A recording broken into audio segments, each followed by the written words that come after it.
The Cartoonerific podcast is sponsored by the Wonderful World of Animation Gallery, home of rare and wonderful fine animation art.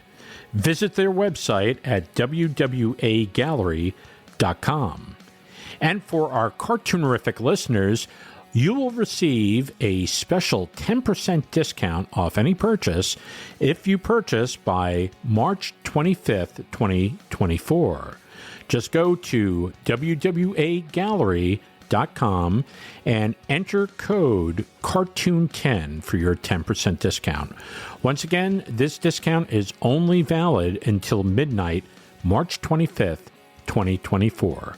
Once again, visit wwagallery.com.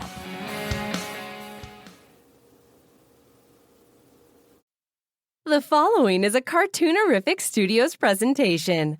Welcome to Cartoon Fun, it's Cartoonerific, yeah! It's Cartoonerific, Cartoonerific,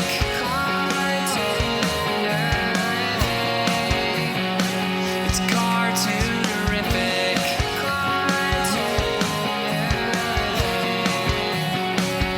with your host Brian Mitchell. Well, welcome to the Cartoonerific podcast, Classic Animated Cartoons. I'm Brian Mitchell, and I am your host.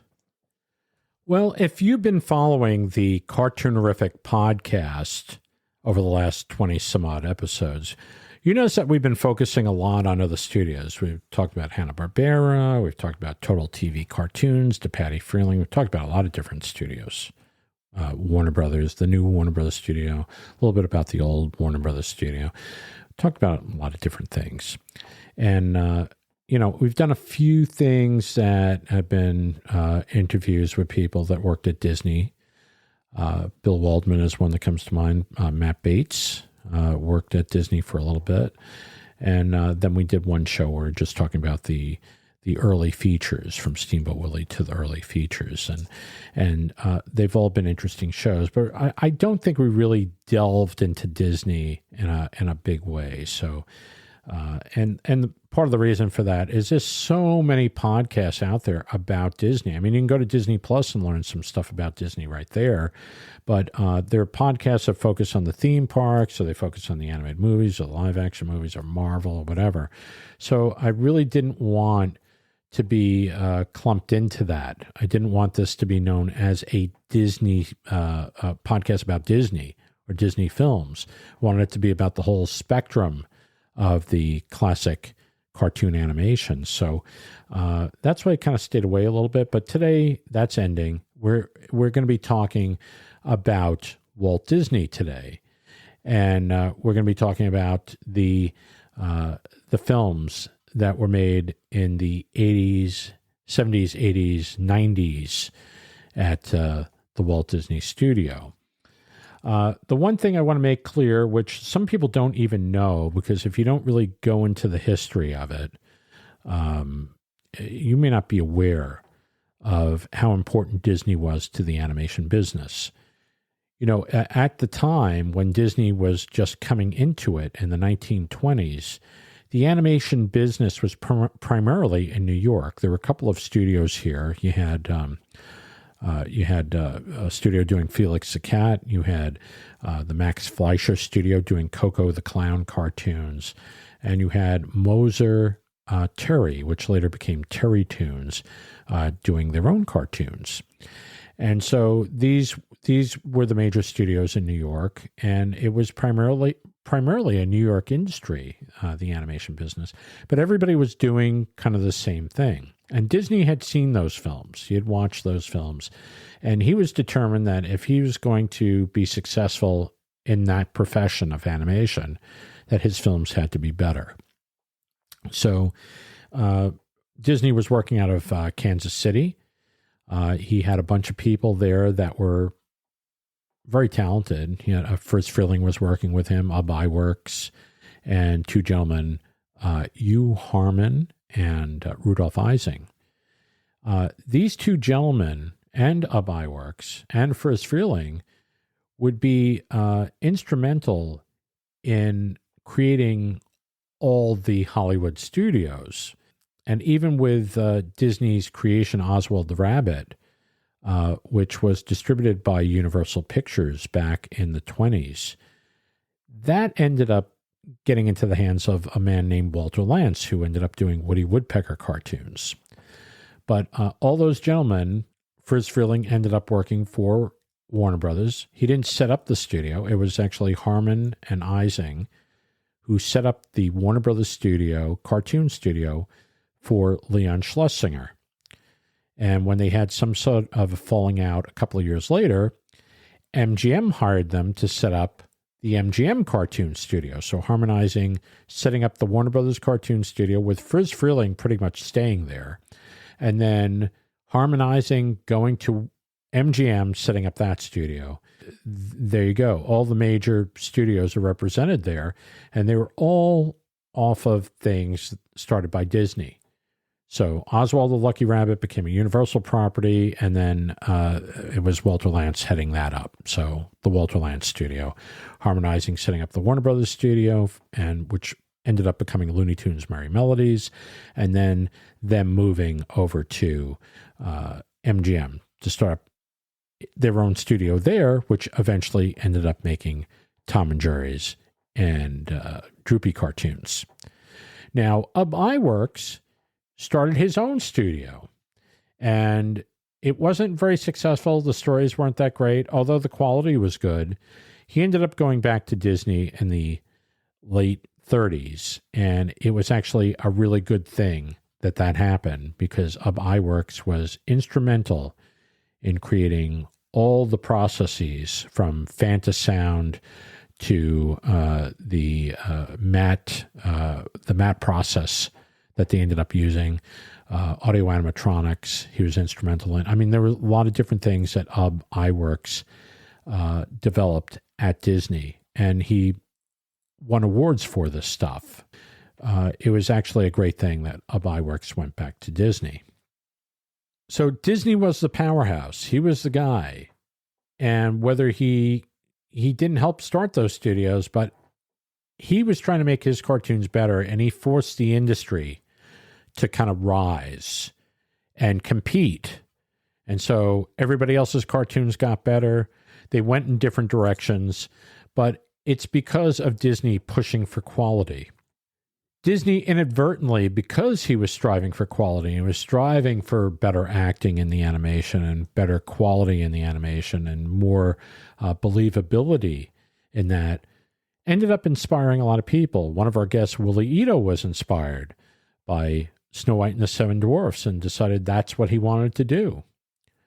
And I think most animators, we got into the business not because we just like cartoons, but there was something that really spoke out to us that inspired us to get into the business. And for me, that was, I say all the time, it was the Jungle Book, but it was a lot of different things. I think the culmination was the Jungle Book for me, and then later on the Rescuers. And that's a long story, but it's interesting nonetheless. But as I talk to people about how they got into the business, it's always one film that kind of just put it over the top for them, and normally at a very young age. So I find that very, very interesting. So anyway, the guest we have on today is a man who's no different from most people who got into this wacky world of animation. He became a directing animator at Disney. He worked on some of the most famous Disney films in the 80s, 90s, and 2000s. His name is Dave Pruiksma, and he's coming up right after this. Don't go away. Cartoonerific is the place to be to celebrate hand-drawn animated cartoons. The Cartoonerific podcast features interviews with the magic makers behind your favorite animated cartoons, with episodes uploaded every Friday. Or visit the Cartoonerific blog featuring articles about classic cartoon animation. At the Cartoonerific Gallery, view original animation art and memorabilia from your favorite animated films and TV shows. The company store features exclusive swag from the Cartoonerific universe. And coming soon, brand new world premiere cartoons on the Cartoonerific channel. It's all here. Join the fun at www.cartoonerific.com. That's cartoon, ERIFIC.com. It's Cartoonerific, saving the universe one funny cartoon at a time. And now it's time for our special Cartoonerific guest. What can I say about our next guest? He started at Disney in the early 80s. He worked on Mickey's Christmas Carol. He moved up to animator on The Great Mouse Detective. He ended up working as an animator on Oliver and Company, The Little Mermaid, Rescuers Down Under, and then was promoted to supervising animator on Beauty and the Beast. He is a phenomenal animator. He's worked for Disney until about 2001, 2002. I'm sure he's going to correct me.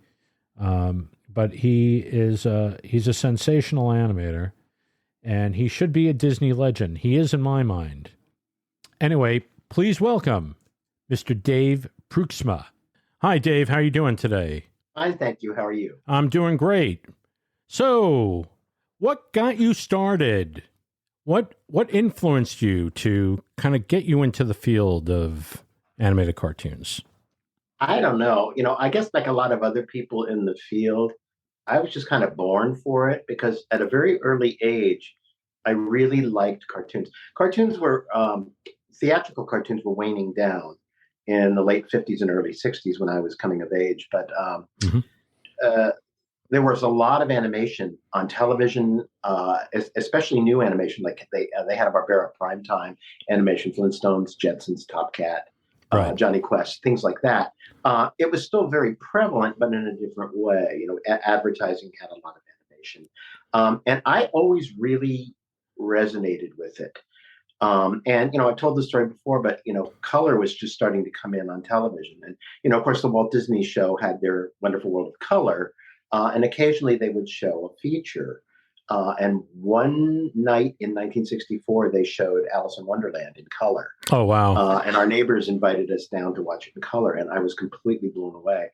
And I turned to my parents. I was 7 years old at the time. And I go, I want to do that. And they would just look at me like, what? And I go, I want to make animated films like that. Right. Now, I didn't think much more about it than that, but I would do the little flip books, like in your when you're supposed to be listening in class and you're animating little stick men in the corners of your textbooks and then flipping through it and making it move. Someone taught me how to do that, and I was off. And as soon as I could get a movie camera, I started doing little animated Super 8 films. Yeah, I was doing the same thing.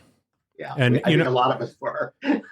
It's weird because this profession, I don't know of too many professions like that where people, you get a kid and he kind of knows what he wants to do at age 5 or 6 or 7, to actually just say that. Because I said that in my classroom. They go around the room and they'd ask, what do you want to be when you grow up, Johnny? And he'd be like, well, I want to be a policeman or a fireman or, the usual. And I said, I'm very proudly, I want to be a Walt Disney animator. And it's just, I find it very weird because it's almost like a calling to some people. It kind of was. And we've talked about that a lot. And a lot of people think that we all just kind of came together, all people of like mind came together at a certain time to do this so-called second renaissance of Disney animation. Right. We all had similar backgrounds. We all had similar feelings that kind of drew us to this. And, it just seemed right. I think those things kind of happen that way. A lot of people just saying, having the same kind of mindset and doing it, if all the conditions are right. Right. We were talking a little bit before, and I said my main thing was the Jungle Book, but I loved all the films. I loved Peter Pan when I first saw it, and I think that was a film for you too, wasn't it? That you really loved with Peter Pan. Yeah, Peter Pan. I saw it in reissue because it was made before I was born, but I saw it in reissue in the '60s, and I remember specifically noting the color and the luminous quality of the film. I mean, even at an early age, I might have been 9 or 10. And there's one scene in particular during the You Can Fly where they kind of they're on the arms of Big Ben, Yes. and they take off and they fly forward in perspective, and then they move. The camera moves above them, and all of a sudden it's this multiplane shot of clouds with this incredible depth. And on the big screen, it's absolutely breathtaking. I mean, it's as exciting as any of these special effects that are done today. Was that mechanical, completely mechanical? Right. And I remember the hair on the back of my neck standing up in that scene, and it still does. Yeah. When I see that at any time.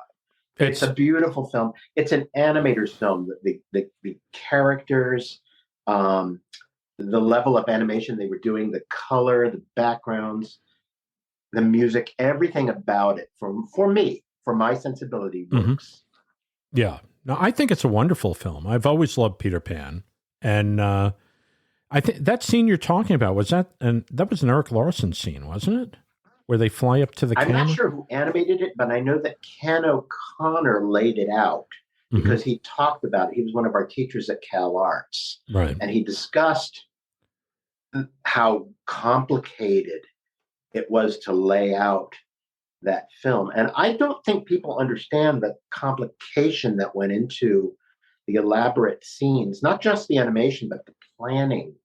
And even the music. I've heard different sections of the music from Alice in Wonderland and how they would take a part from this recording and blend it with a part from this recording to make the final recording. Right. It's all in bits and pieces, and then somebody masterfully weaves this thing together. So people just don't sit down and say, okay, we're going to make Alice in Wonderland.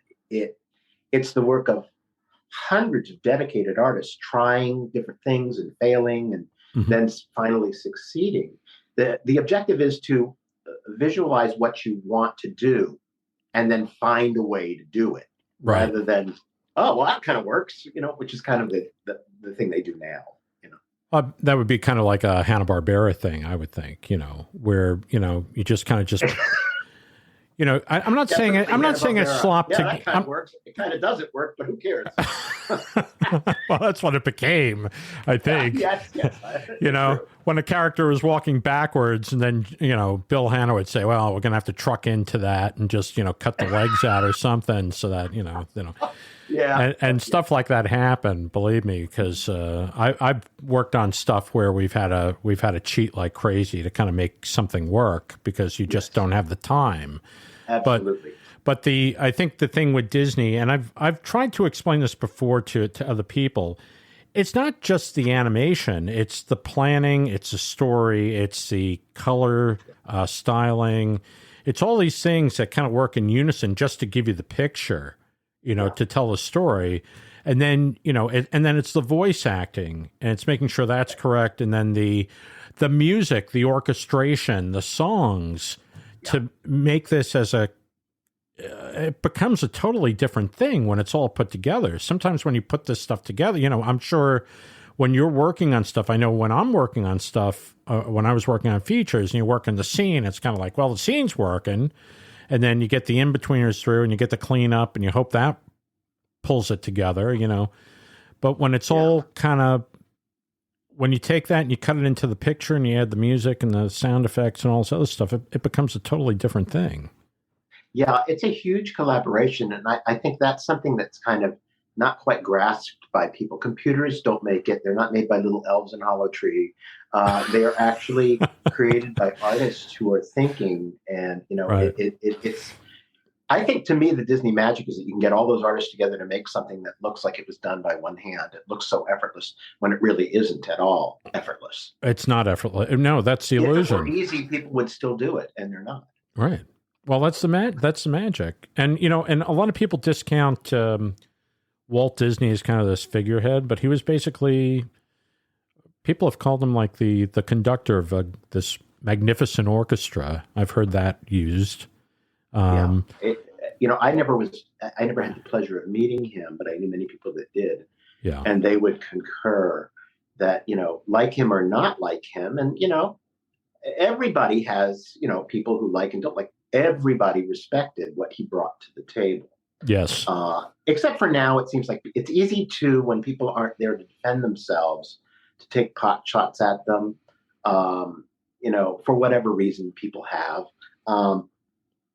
Yes. He was a brilliant man. And I think that all the other studios, and I love the other studios. My influences are MGM, Warner Brothers, all of the studios. I love all of their work. Sure. It was a wonderful time in animation. Mm-hmm. But they were all looking at Walt Disney and what he was doing, because he was kind of leading the pack. And in many ways, the shorts done at other studios are much better than the shorts done at Disney. But Disney was pushing the art form, right, the features and whatnot, to something that was way, way, way more sophisticated than anything that had been done before. And mark my word, I know, I've worked with these people, I've talked to these people. Right. As good as they were in the shorts, they were looking to see what the heck is Disney doing over there? Yeah. And that's great, because he rose us all up. Mm-hmm.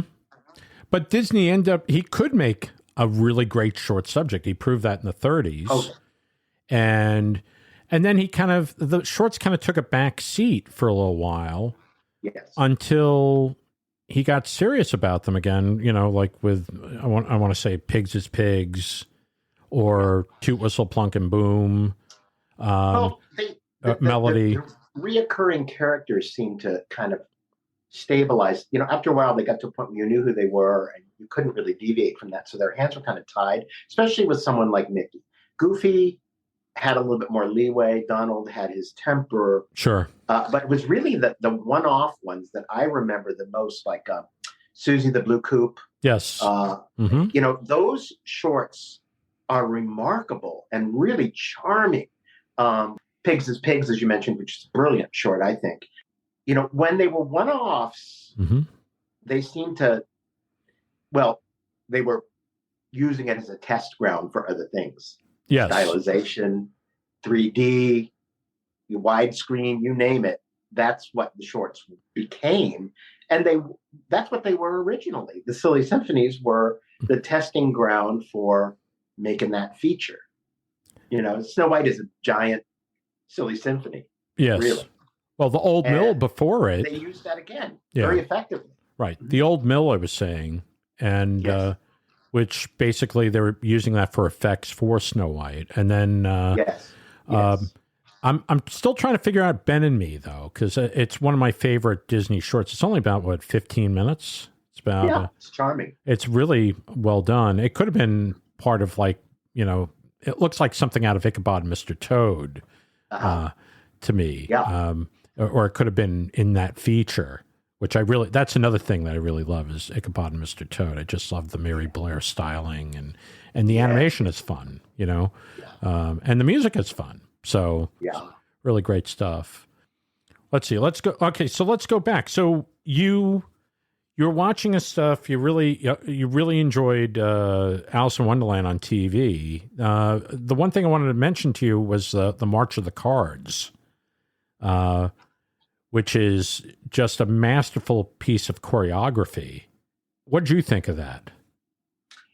Well, what's remarkable is that without computers and without any kind of mechanical work on that, it was visualized and conceived in motion just beautifully. I mean, it's stylized to the point where it's almost like kinetic art to me. Yes. And when I look at it, it still astounds me because I know what it takes to do that. And I just go, I don't know if I would want to do that, because people aren't going to go, did you see those people who aren't in animation? I'm sorry. Right. Would not say, did you see those cards? Right. Even though it's hard work, they would go, I really like the funny Cheshire Cat, which was great too. Right. But I mean, it's like that kind of stuff is kind of unsung. Right. Because it was so labor intensive and so incredibly artistic that I think it goes over a lot of people's heads. But, people like you and I and other people who are interested in animation, we can go, wow, Yeah. That's pretty amazing. I'm glad somebody else did that and I didn't get stuck with that scene or whatever. Well, when we worked at the studio, we used to be able to go down to the archives. We call it the morgue. It was on the lot. It was down underneath the ink and paint building. Right. And you could literally hold these scenes in your hands and see the notes and see notes on the peg holes and see checking notes and stuff like that. And you could flip the cleanup. Sometimes there'd be roughs in there too, you know. Right. So it was very tangible. You could see the process, right, which you don't see when you look at a film frame by frame. It's pretty interesting. I was down there. I think Maurice took me down there. Or no, it was a gentleman named Ken Boyer. I think we were on the lot and we went down and Ken was there for briefly. I believe the guy that was running the play, he was you look like this old janitor down there. That was Leroy. Leroy, not Anderson, right? Was his last name? What was his last name? Leroy was, I don't remember his last name anymore, but he was down there and he was just like, it was his life. I wonder if he lived down there. Kind of musty smelling place. And he was just, that was his element. And he knew where everything was. Right. You could find it. Wow. And it was amazing. Yeah. No, it's just, it was amazing because it was all this great stuff in a dusty basement. And so now all that stuff is protected. I guess it's at the Animation Research Library, which is, yes. Yeah, I guess everything's in helium. And they something. scanned a lot of it, you know, so that you can study it without actually holding it. Because that stuff is, you know, they had stuff like from Plain Crazy down there that you could just hold. And a lot of it disappeared. Yes. Over time, too. Yes. Well, we won't say who we think that went to or who took it, but well, it's hard to say. You know, it was so lax that anyone of a number of people could have walked off with just about anything. Yeah. You know.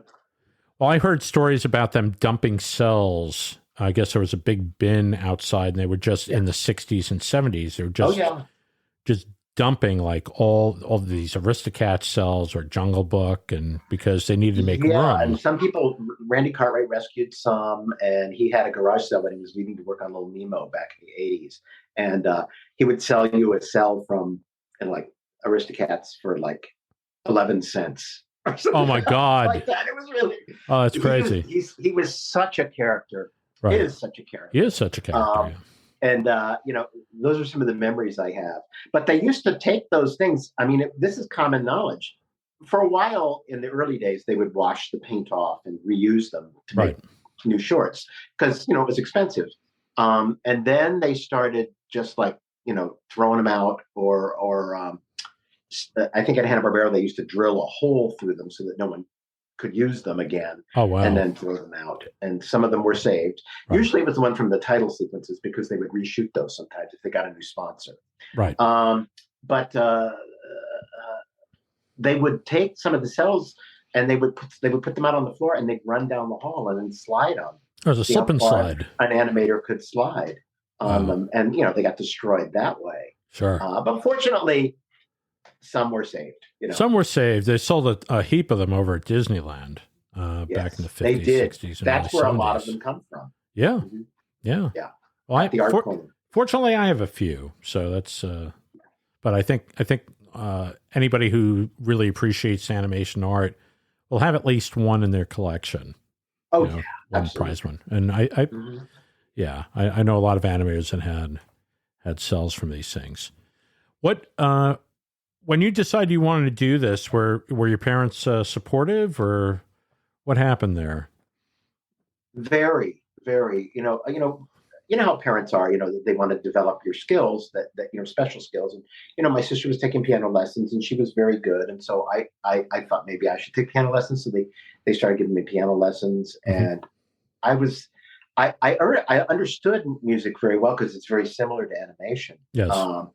But I didn't have an aptitude for it, but I really did like making films and whatnot. And so my parents got me a movie camera, and my grandfather would put in a little extra so they could get a better one, you know, and whatnot. And over time, you know, I would need to upgrade my equipment. And my parents and my grandparents were always there for me. They always made sure that if I earned half the money that they would put in half, or they would up it so that they could get a better quality thing, and this led to, a sound projector, a magnetic sound projector in the early 70s, things like that, they'd help along the way, but it was still pretty much, they left it up to me to decide what I wanted and to work towards it.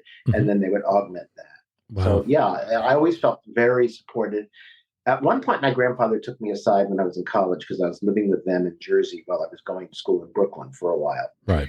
And he said, what do you want to get into animation? This is in 1976. What do you want to get into animation for? It's a dying art. You'll starve. And I was always pretty respectful of my elders, and I was in this case too, but I said, I don't care. It's what I want to do. I remember saying that to him, and he looked at me and he goes, fair enough. Yep. Fair enough. Yeah.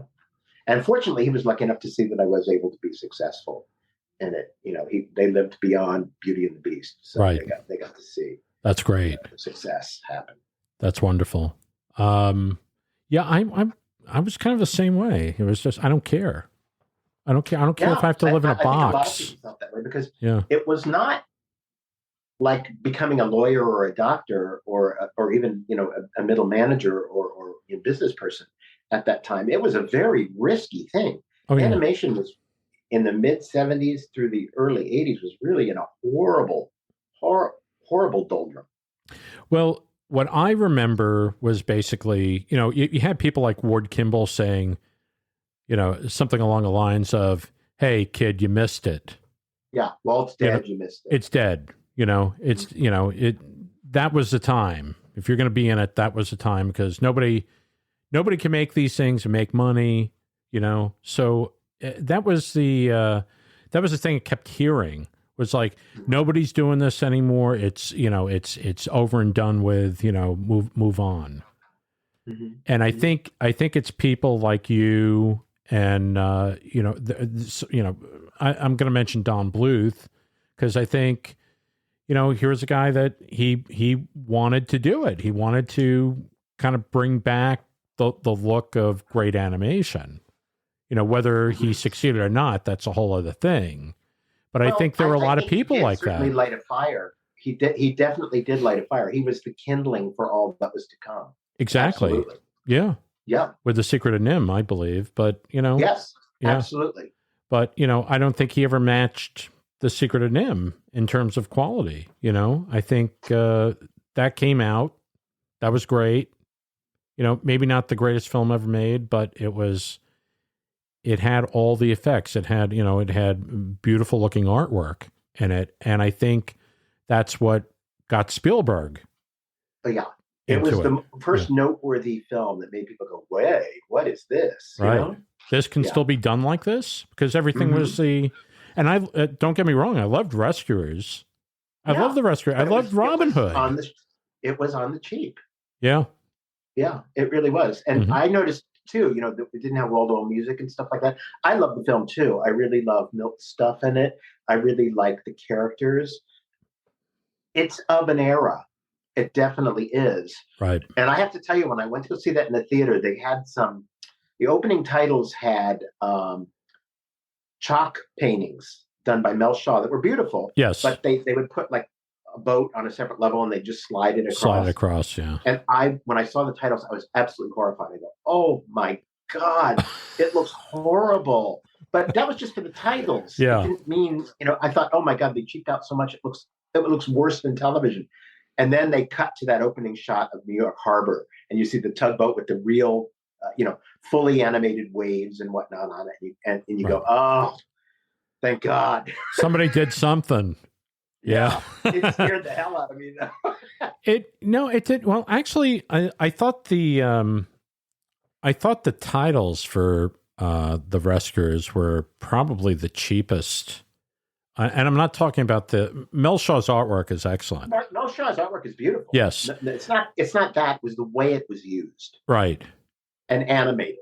Hey, look, when I look back at 101 Dalmatians, okay, and they had this wonderful animated title sequence, and, this wonderful jazzy beat, there's an energy to that.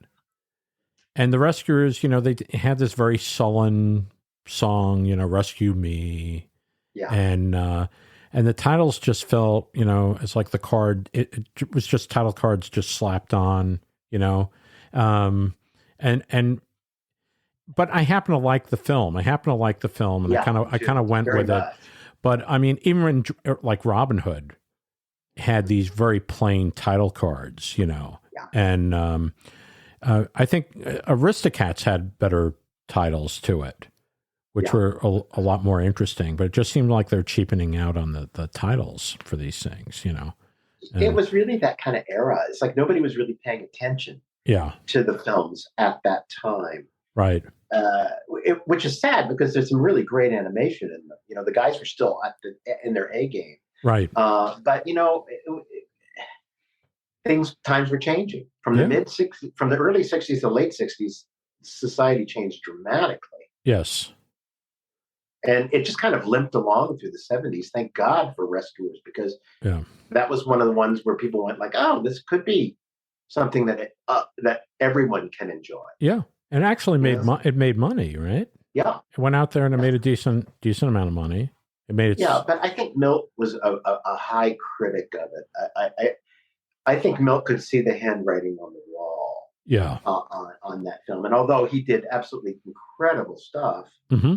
beautifully drawn and everything like that, I think that was kind of it for him. He just said, "I'm done." Right. Well, I think he was animating most of the Medusa, and any other scenes of Medusa were probably Cliff him and Cliff Norberg. Cliff Norberg, yeah. More of the action stuff, but That's it was right. kind of Milt's swan song. Yeah. But it is some great animation. Oh, really. It's gorgeous, and there's beautiful work done on the mice too. It's really nice, but it didn't feel lush or lavish. Right. It felt okay. But, Yeah. It was not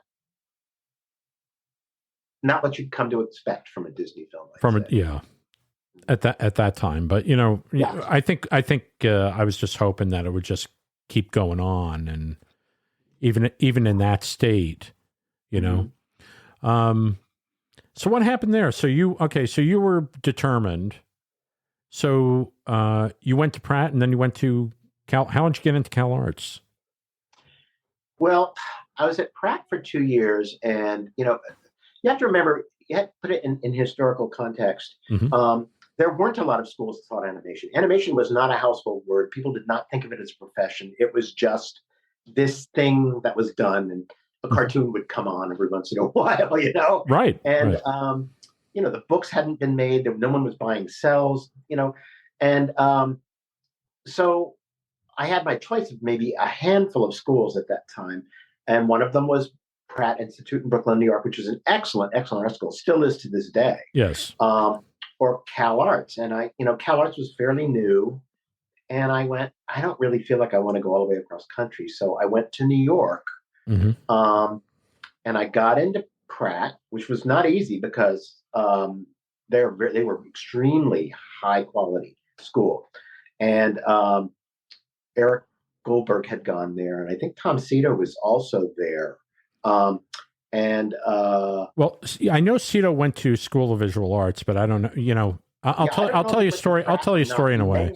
He may not have, but I'm sure he knows of it. Right. If he didn't go. Mm-hmm. But I went to Pratt, and I was there for a year. The first semester, you have to do foundation art, which is just really great because it immerses you in everything, photography and everything. Right. And then you can start branching off into your thing. So by the end of my first year, the second semester of my first year, I was able to take some animation classes, and they were pretty rudimentary. And I realized pretty quickly that the people that were teaching it weren't necessarily great animators. Mm-hmm. And I felt like in my own studies and my books and the own work I'd done, that one of the teachers said, "Dave, you know more about animation than I do." He says, I work here, I do commercials. He says, but the industry's in California. If you really want to make it as an animator in the industry, you need to go to California. Right. And that was what made me go. After my second year at Pratt, I said, I guess I'm going to have to apply at Cal Arts. So I applied, and I got accepted. Mm-hmm. Again, it was very difficult to get into. I didn't understand, but I got in. Right. And so I made plans to go to California the next year, and I never came back. Wow. What year was that when you went? 78, 79, Right. something like that. Yeah. And I worked a little bit at, I did freelance at Filmation, Hanna-Barbera, and a few of the commercial houses. Right. To make money. Sure. Usually during the summer, but my focus was on the classes. The CalArts was still a wonderful school then. They still had people who knew what they were doing teaching the classes. So it was expensive, but it was still relatively affordable. I got a free scholarship. Wow. They paid everything.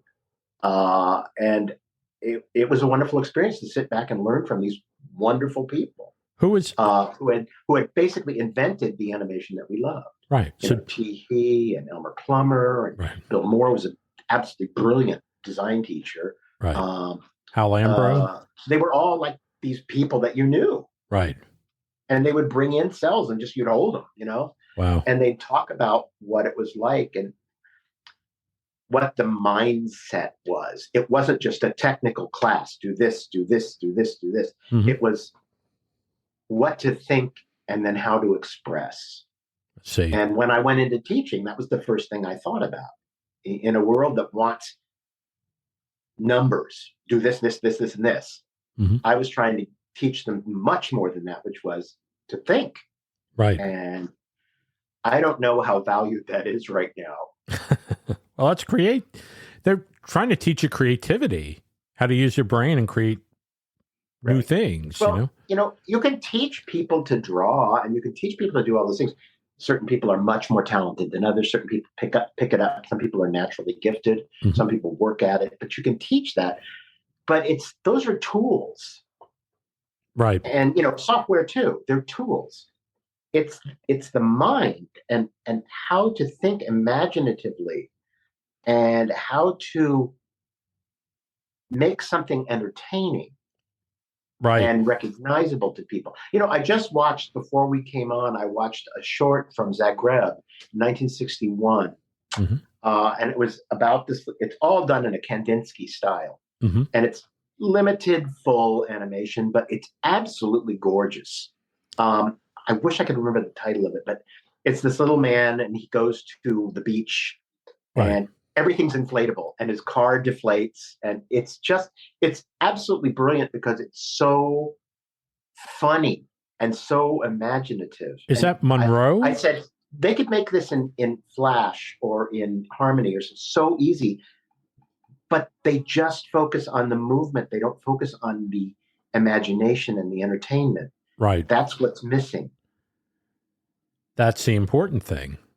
Yeah. And so you see this from 1961 or 59, I think. And it won the Academy Award, I think. And it's absolutely great. But it's not Disney. I'm not a Disney fanatic. I was lucky enough to work and do that quality of work. But my influences come from the early Hanna-Barbera stuff. It's the sensibility. It's the sense of humor. I know it's not good animation, but it's good characters. Right. And and I loved I love the Hollywood cartoon. I like the MGM shorts, the Tom and Jerry's, the Tex Avery's, right. The Dick Lundys, Michael Law. I like all of the Warner Brothers stuff. I mean, all of those directors were absolutely brilliant, and it's amazing that they were able to do such brilliant cartoons for so long, yes. one right after the other, and they're all little gems. And all of that stuff, I like the stuff that was being done in Europe. I just like cartoons. Yeah, the film that you're talking about, I keep thinking Monroe, which is Gene Deitch directed it. No, that was good too. No, this is it's later than that. Right. And it's, gosh, I wish I could remember. Okay. The little guy, he hums this little song to like, because they're talking, it's just pantomime, but it's hilarious. Wow. I'll send you the link. Okay, cool. Yeah. Cool. Because it's really fun and really funny. Wow. I really I love some of those films. I'm a big fan of Chuck Jones. I love yes, me too. And so like, a film like What's Opera Doc, which really yeah. But even like How the Grinch Stole Christmas, what he was able to do with that. And of course, but, I love Chuck's later stuff, but I really like his middle stuff. 1940, where it's less. Yeah, he got a technique that was a signature look, which I love. Mm-hmm. But some of the stuff he did in the 30s and 40s was really good, like the one with the monster. Yes. Gossamer. Yes. Those are pretty great. And some of the Three Bears ones that he did. Yes. The expressions are absolutely priceless. Yeah. And it's a little bit before he created that signature look in the 50s. When everybody knows him and loves, and I do too. Oh yeah. But there's something that he did in his, not the Sniffles era, it's post Sniffles. Right. But he made some really great. Waikiki Rabbit is one that sticks out in my mind. Yeah, I was just about to say that. It was Ken Harris because was the it's animator. got really weird stylized backgrounds. Yeah. But the characters are very fully treated, but really funny stylized humor. I'm just thinking of some mech. I think they're really funny. The characters going on a boat. Well, the characters are trying to eat each other. I think that's it's really, really funny. Yeah, it's really funny. I just love his stuff. The Three Bears cartoons are hysterical. There's one called I can't even think of the names of them right now. But they made about 5 of them, and there's one about Father's Day where they're yes. Which is Bear for Punishment, I think. Yes, I think that's it. I think that's it. But there's a couple of them like that, and but they're absolutely hysterical. But basically, the father is beating the son. He's like, hitting him in the face. It's a little disturbing sometimes by today's standards, but I just love the vocal performances of Billy Bletcher, Stan Freberg, and B. Benaderet. That's right. As the mother. They are so funny. They're so good in it, yeah. And it's just like it's Mike Maltese and Chuck Jones at their best doing that stuff. Yeah. And Ken Harris is great, brilliant animation, because Chuck had I've seen Chuck's layouts and they're amazing. I mean, everything is there pretty much, but he still gave the animators leeway to bring stuff to it. And some of Ken Harris's dance stuff is outrageously good. Oh, it's hysterical. Just, amazingly good. Well, I think it's, we were talking about entertainment, right? So it's like every one of those scenes has like some twinkle to it, It's like, it's either a funny piece of animation or it's just a neat expression with just a little eye move or an eyebrow, just kind of highlighting it. And that's the brilliance of Chuck Jones, knowing what to move and what not to move. And then exactly. And that's the thing about the early Hanna-Barbera stuff that I like. Those guys knew full animation. Yes. So they knew exactly what needed to be there and what didn't. And it's the same thing with Chuck. Yes. He kept honing his craft and honing his craft and honing his craft. So it was exactly bare bones what he needed, but not for economy. Right. It was for aesthetic and creative reasons. And effect. That was the difference, I think. I think you're right. I know no, you're absolutely right on that. Mm-hmm. Okay, let's fast forward because we're talking about all these wonderful people. You were at Cal Arts for what, 2 years? Yes, they pulled me when I finished my second film. My understanding was, what I was told later was that they wanted to pull me out after my first year, but I hadn't worked with sound yet. Right. And they thought, let's leave him in for another year and let him make his sound film. Right. And then we'll pull. Well, in the course of that year, there was the big walkout at Disney. Oh, that's right. The animator strike, right? And that left a gigantic hole in production. Yeah. So they had pulled some really great top talent from the school in the class before us. Right. And the next year they had a big hole to fill, and they pulled about 12 or 13 of us that at the end of that year. And they put our reels in and they take it to the studio and then show it to the producers and whatnot. And they make decisions on who they wanted to bring over to the studio to train with Eric Larson. Right. And in that year, they pulled about 12 or 13 of us.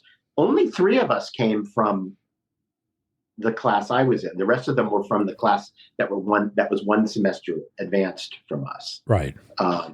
But everybody was really excited about that, and we got to go over and work with Eric for several months, and then I think they picked up everybody, right, and put us on production, and it was a very exciting time, I have to say. Even though the films were in the doldrums, we were working on Mickey's Christmas Carol. The Black Cauldron had its own set of troubles.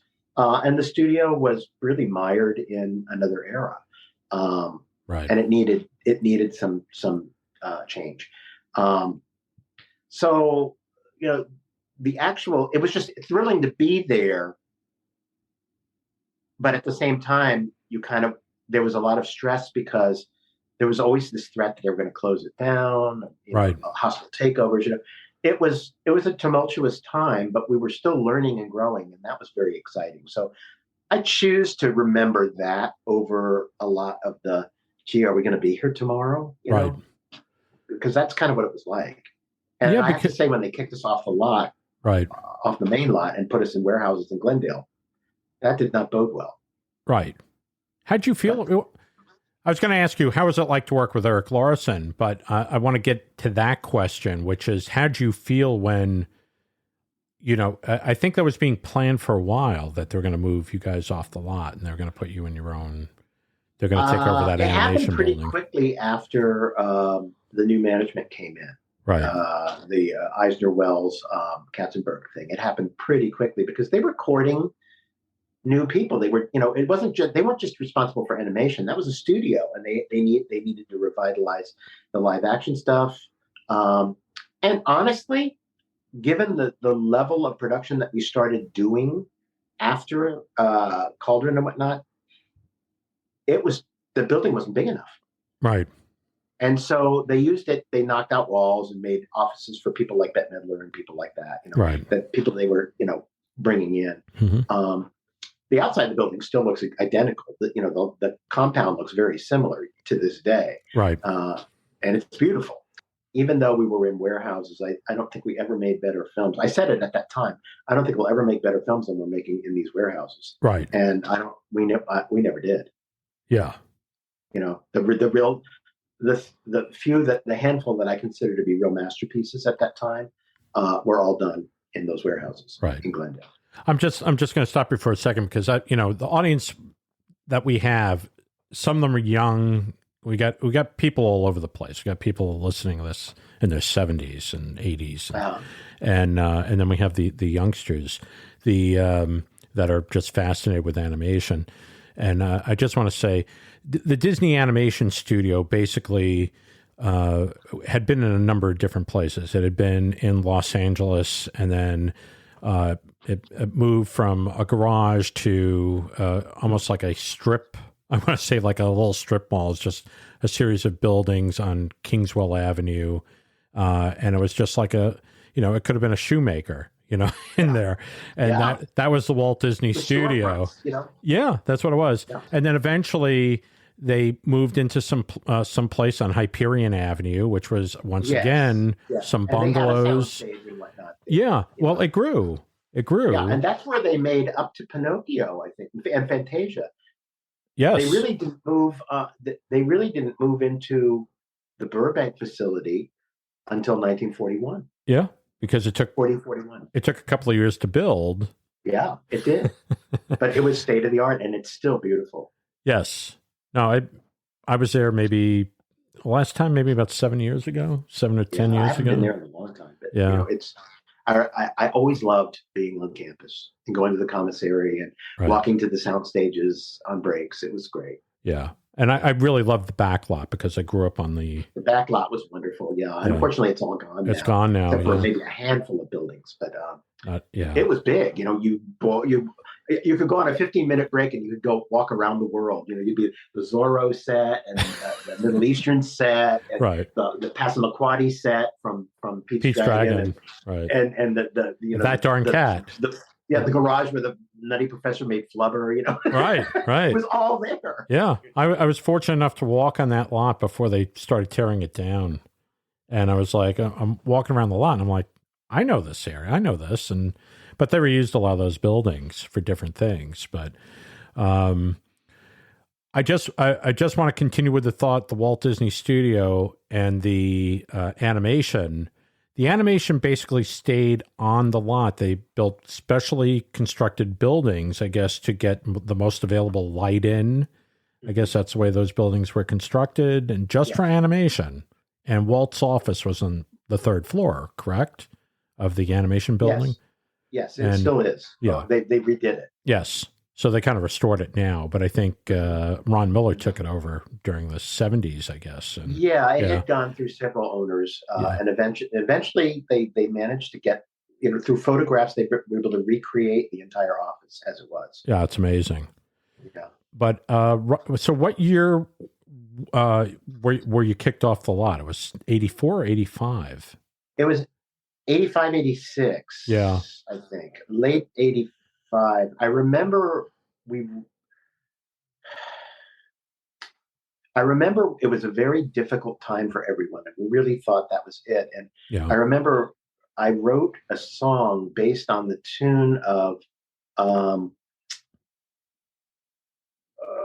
What a Merry Christmas Day," the theme from Mickey's Christmas Carol. But I wrote "Oh What a Lousy Christmas Day," and it all dealt with them kicking us off the lot, right? And that was kind of the overall sentiment, right? At that time, was we were feeling pretty put out, literally put out, well, you're being pushed away from the studio, so you were the heart of it. Was probably December of 85, and then they moved us off in by February of 1986. Wow. They did it in waves.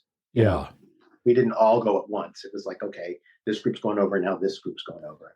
At that point, we were working on Great Mouse Detective. Didn't Ink and Paint stay in the lot for a while?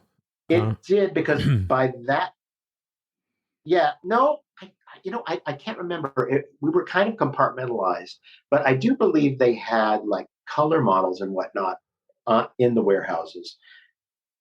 And I'm fairly sure, maybe they did.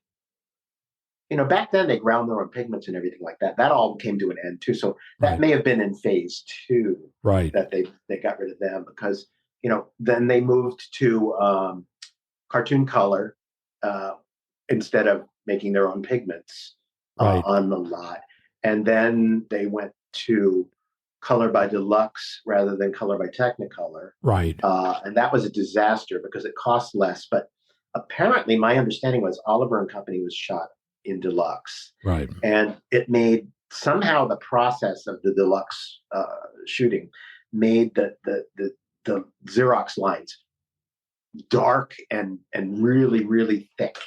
Yikes. And it just looked bad. So they went back and they remastered it in 3-strip. Right.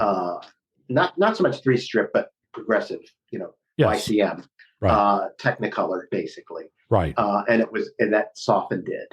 Right. For subsequent releases. But, there was a lot of technical stuff that went on during then, beyond just moving artists around. Sure. They were trying to save money everywhere they could. And it was taxing. The reason why I think like the Xerox unit, which was basically it's not the normal, today you think of Xerox and you think about going into like a, it's a machine where you stick the piece of paper on it. No, this was a huge photographic thing. This was gigantic. Yes, it was basically a vertical machine, which took. It was kind of like a multiplane. Yes. Thing. And then they would electrically charge the cell, and the place where the lines were, this powdered stuff would stick to them. And then, so they dip it in this powder stuff and then take it off and dust it off, and the line would stay on the cell because of the electrostatic charge. That's my understanding of it. I'm sure there's a much better. I was actually watching them do it. Yeah, we did too. Yeah, and I was like, a lot of. I hate to say it's terrible, and I don't mean to laugh. Right. But it just seems so bizarre. A lot of people died of cancer that worked on in Xerox. Oh my God! Not just at Disney, but in a number of different studios. Right.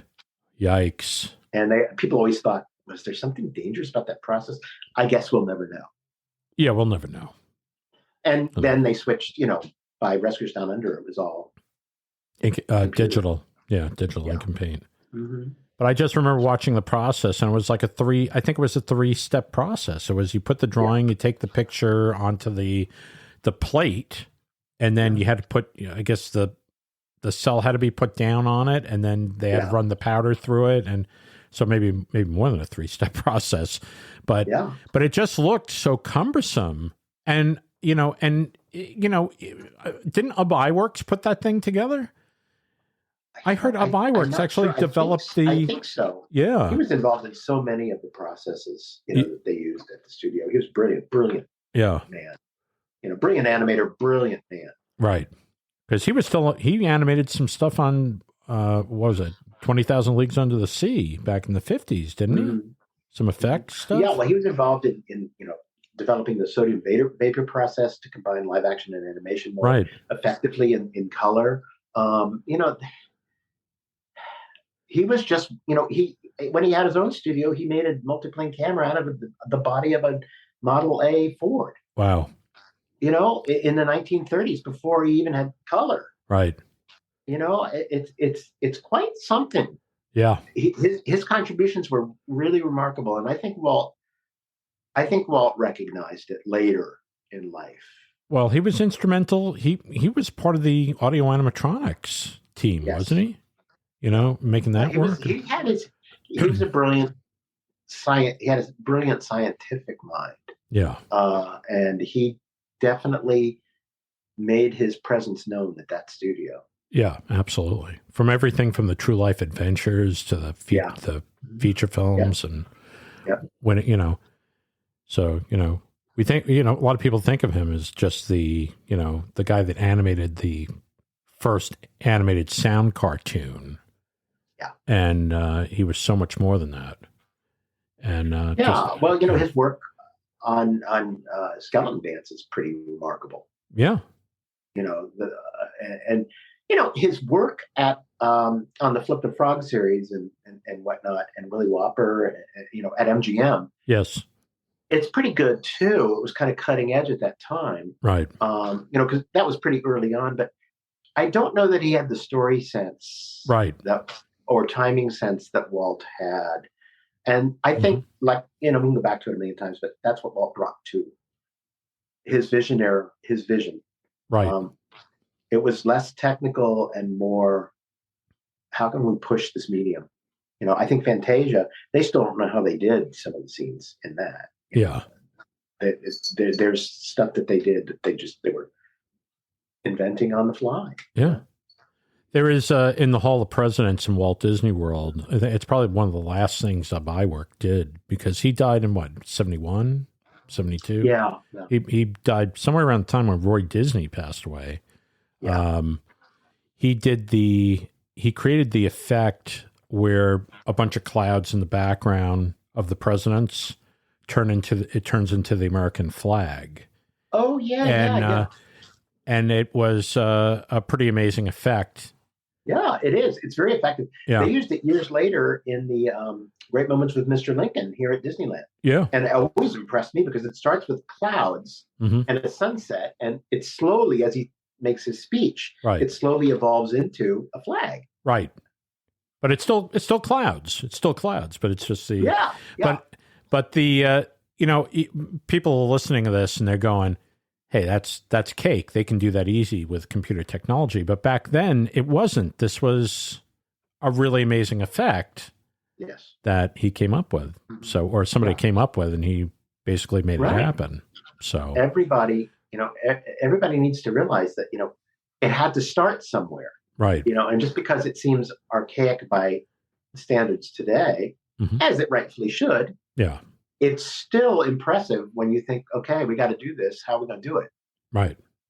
And then the Disney wizards figured it out. Like the Haunted Mansion to me is amazing.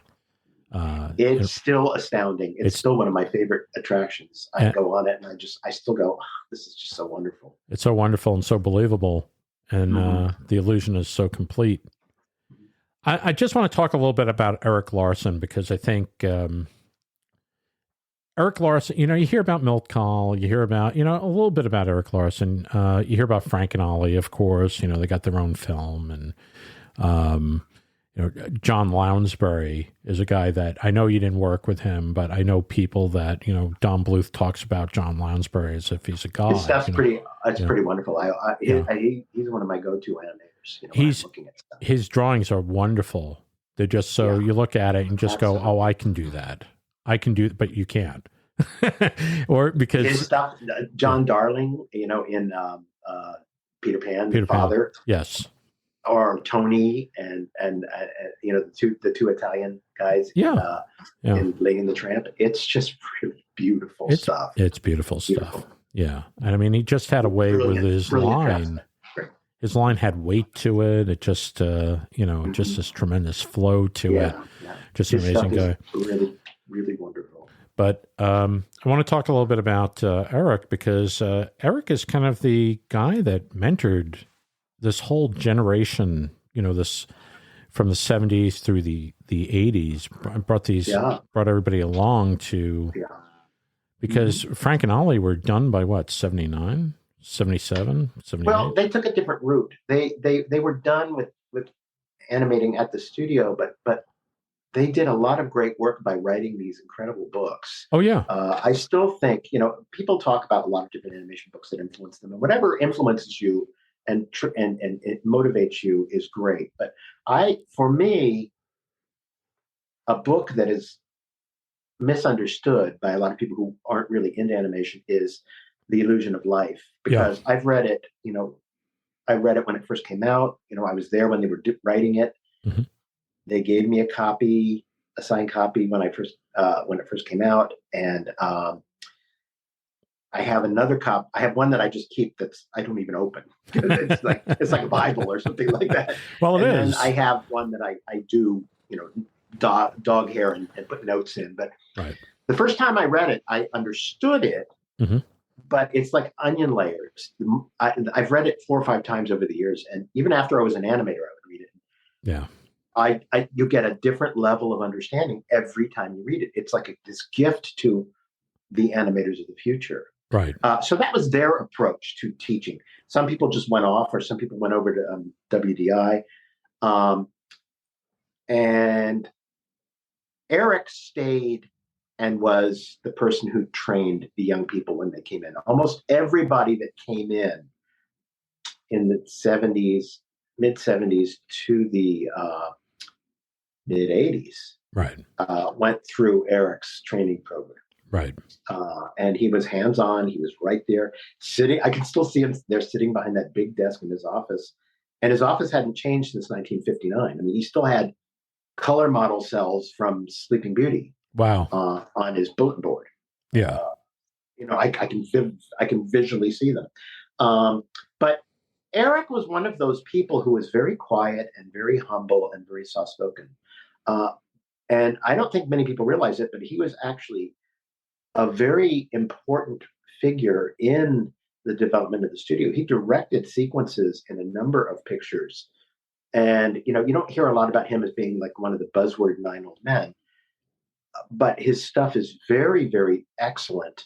Mm-hmm. He was a very good draftsperson, very quiet, very patient, but he was not front and center.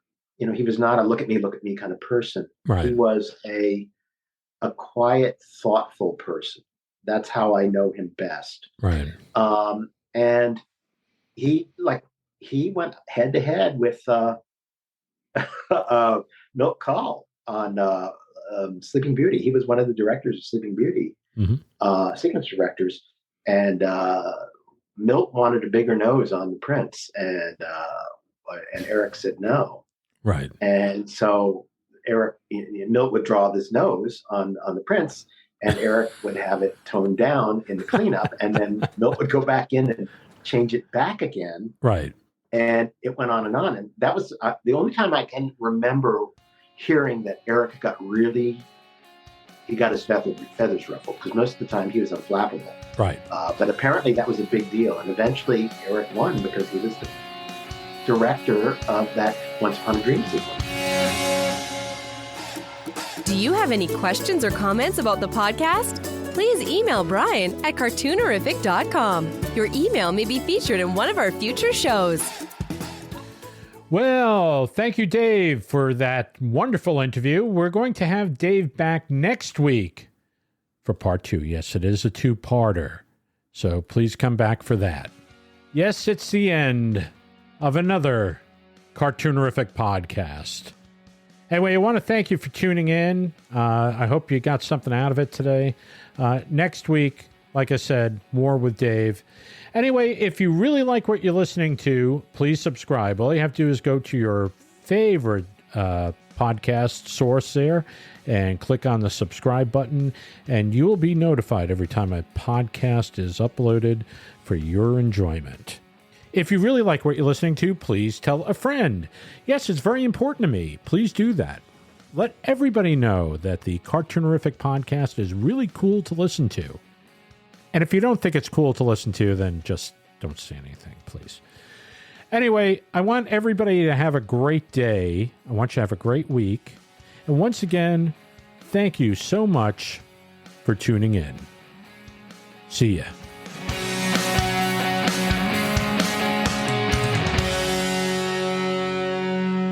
This has been a Cartoonerific Studios presentation.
The Cartoonerific podcast is copyright 2024 by Cartoonerific Studios Incorporated. All rights reserved.